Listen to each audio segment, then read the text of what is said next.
After watching this video, you will never need another Larry June tutorial ever again. Now with Larry June's beats, you can go a couple different ways with it. You can either go like the soul sample route, like Smoothies in 1991, or you can go like the heavy synth route, like 30 Day Run. And today we're gonna go over the soul sample route, but we're actually gonna be making the sample from scratch today.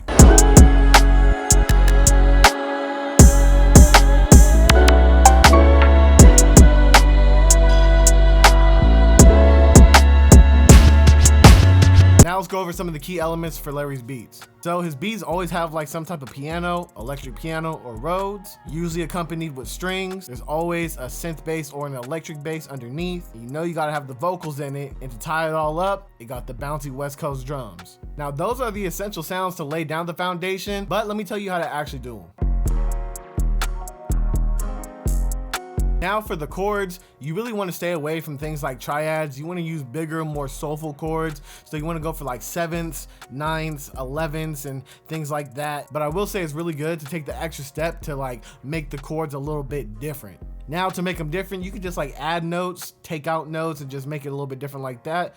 Or you could actually change the voicing of it. And if you don't know what changing the voicing is, it's basically where you take the notes that are already existing in the chord and you just change them through different octaves. So things like this right here.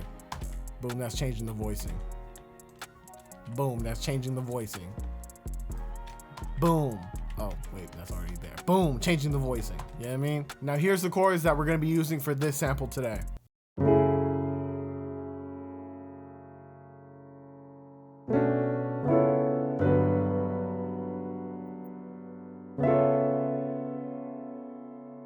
And I've noticed that this little combination with chords is always saucy every single time I use it. So if you make a chord and then you go higher up with the chord and then you go down with the chord again, you know what I mean? But the third chord isn't necessarily as lower as the first one, it's always saucy, bro. Like watch, like you could just use like these top notes right here as a reference. If you go like boom, go up and then go, you know what I mean? It's always saucy. Like let's just play this part right here by itself. And you see what I'm talking about? That's so saucy, bruh. Now with the strings, it's usually pretty easy. What I like to do a lot of the times is just take the very top notes of the chord progression that we use and just copy and paste it into the string VST. But if you want to sauce it up and make it a little bit more, you know what I mean, saucy, I feel like I've been using the word saucy way too many times. But if you really want to like spice it up, what you could do is add like little passing notes to create more rhythm and more melodies within the sample. Also, taking the strings and duplicating them up an octave is like a really good cheat code to make them more full without sacrificing the sound.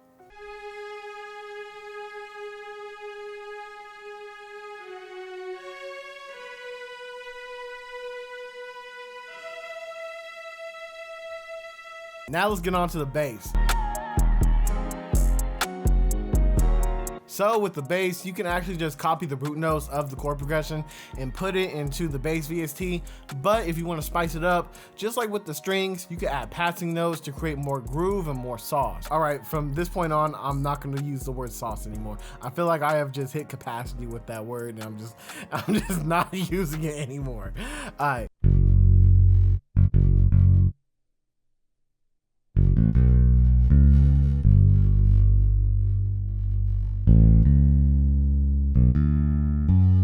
I personally think the bass sounds better when you take the extra step to make little grooves like this. You know what I mean? Because obviously I could just hit it like this.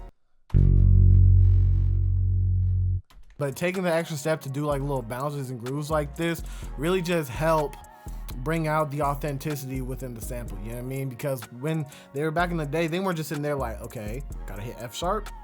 And gotta hit G, like, you feel me? Like they would be moving and doing that stuff. They'd be like on that, like, you feel me? Like they wwere really going at it. You know what I mean? So adding like little bounces and stuff like this is definitely, I was about to say it again, it's definitely a cheat code. Maybe, yeah. Maybe that could be the next word that I overuse. Now the first thing I do is just copy and paste the chords from the chord progression into like the vocal VST. I'm using East West for this one, specifically the Voices of Soul preset. You can use whatever you like. I just like this one because it's like the most realistic sounding, you know what I mean? But this is what I ended up doing with it.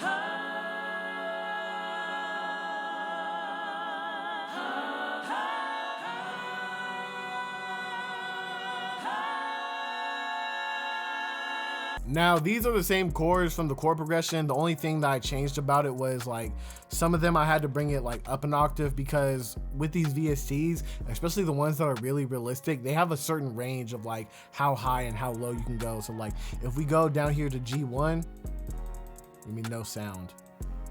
Man, even G2, no sound. So keeping that in mind, sometimes you will have to like take out notes, add notes, transpose some of them and things like that. Now, those are all the foundational sounds. So after that, I just kind of added a little bit of ear candy. This right here is just like some ride, like some open hats and stuff like that. And then I just got this little one shot right here as well. And this is what it sounds like.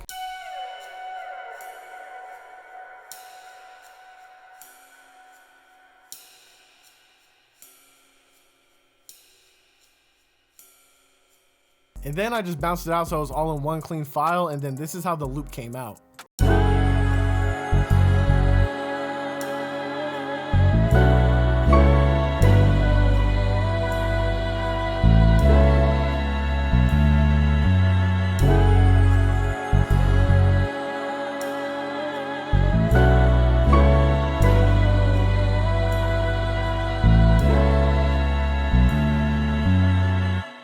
Now let's get on to the drums.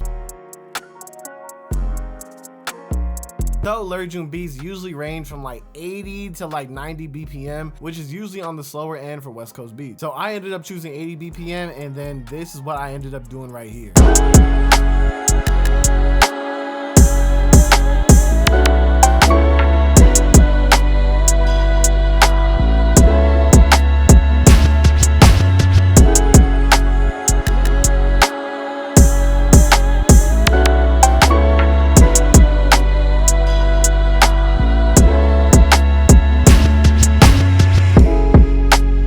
So as you can see, everything's really bouncy. There's a good amount of perks in there, but it still feels really simple at the end of the day.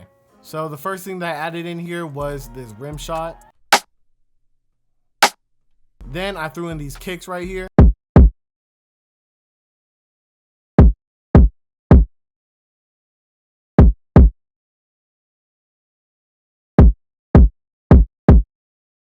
Now if you look at the pattern, real simple and everything like that, it's basically this pattern right here is like the main pattern. I just kind of like copied it over like this right here. Then I just added a couple extra kicks at the end to spice it up and make it a little bit different, have a little bit more variation. Now I like using this as a method because it gives enough repetition in the beat to create enough familiarity, but not enough repetition in the beat where it becomes like, okay, this is getting annoying, you know what I mean? Then after that, I went into the hi-hats, same method where like I make like one pattern right here, copy it over, and then just like add a couple extra notes and change it up on the second half. So we have that like variation, yeah, whatever. I just explained it, y'all get it.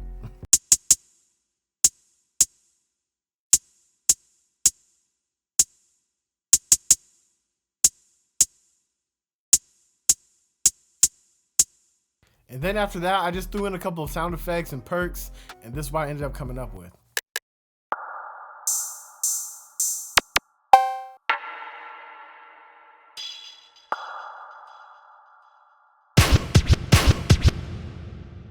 Now let's add the other drums in there just so we can get a little bit more context.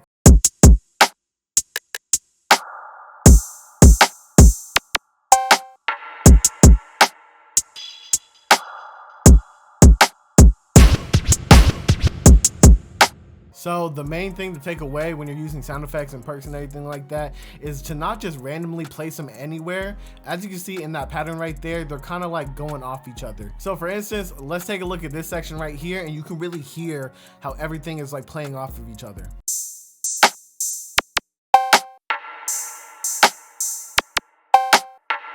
And then the last thing I did for the beat was I took the bass that we had in the sample, got the MIDI from it, threw it into the synth bass right here, and called it a day.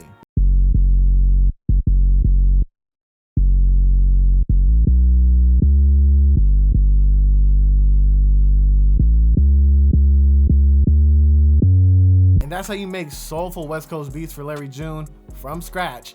Now, if you want to learn how to make blast beats from scratch, click this video right here.